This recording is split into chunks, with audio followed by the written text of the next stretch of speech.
Magandang araw mga bossing. Ito na yung next na ginagawa natin mga bossing pagkatapos nating mailagay yung mga rigid drop board natin. So ilalagay na natin yung builder's tape natin. Yan, bali 75 mil ang ginamit nating tape dito para sa dugtungan ng board.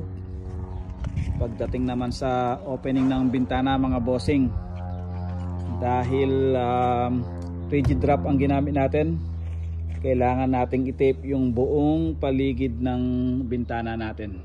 Ayan mga bossing, ayan naman, ang ganda ng pagkaka-tape.